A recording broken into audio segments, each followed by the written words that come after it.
আসসালামু আলাইকুম গাইস, কেমন আছেন আপনারা? এটা আমাদের 5 নম্বর ব্লগ মেবি। আজকের ব্লগটা একটু অন্যরকম। আসলে আয়নের আম্মু দিন দিন যে কেমন হইতেছে আমি নিজেও বুঝতেছি না। এই দেখেন আমার বাচ্চাটা একা একা খেলতেছে। আয়ান, এই দেখো তো, সবাইকে একটু সালাম দাও তো। আচ্ছা ঠিক আছে, এই সালাম দিতে সবাইকে, ওয়ালাইকুম আসসালাম বলে। ঠিক আছে, আচ্ছা ঠিক আছে। বাচ্চাটা একা খেলতেছে নিচে, আর আর আম্মু কি করে দেখেন,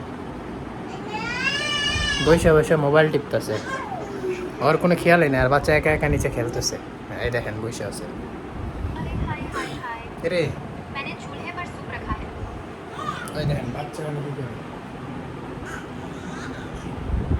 কি কি হয়েছে? কেমন ব্যবহার তোমার? কেমন ব্যবহার আমার? বাচ্চা ওখানে একা একা খেলতেছে, আর তুমি কি করতেছো? তো খেলতেইছে ঘরের মধ্যে, ঘরের বারান্দার গেট আটকানো, ঘরের দরজা আটকানো, বাথরুমের গেট আটকানো, খেলুক একা একই। তো তারপর তোমার খেয়াল রাখা উচিত না, কি করতেছে না করতেছে? খেয়াল রাখ, আমি তো দেখতেছি। আর সারাদিন তো অক নিয়ে আমার সময় কেটে যায়। এখন একটু ফোন নিয়ে আসি, এখন এই দেখো আসে বলবে বেবি বেবি। মা সারা কিচ্ছু বোঝে না।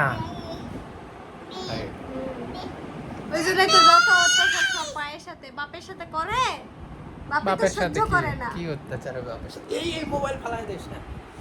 মোবাইল কি বলো কি? বাপে তো পুরো অত্যাচার সহ্য করে না, বরঞ্চ আশা আরো আমারও বড় অত্যাচার করে। গাইস, দিনে দুপুরে রাত্রে উঠে উঠে ধরে ধরে এইরকম করে মিছা কথা। মারে। মিছা কথা কই, মুখ ভাঙে দেবো। মিছা কথা কই, তুমি আমাকে মারো না। এই মিছা কথা কই, আস্তাগফিরুল্লাহ, সব মিছা কথা। এটা কি এটা কি এটা কি এটা কি? বালিশ এটা কি দেখো তো? বালিশের এটা হলো আমাদের গাছের তুলা দিয়ে বালিশ বানানো হয়েছে, তো তুলার বিসিমু। তো থাক, আজকে এই পর্যন্তই। সমস্যা আছে। সত্যি কথা যে বলে দিছি, ওই জন্য আজকে এই Guys, টাটা, bye, পর্যন্ত। টাটা। কিসের গাইস টাটা, টাটা, টাটা, কিসের টাটা গাইস, আরেকটু বলি। আজকে ভিউয়ার্সদের আরেকটু বলি। ওই যে দেখো কি করতেছে গাইস, এই পর্যন্ত টাটা বাই বাই, না হলে আবার ধোতি কল দেंगे।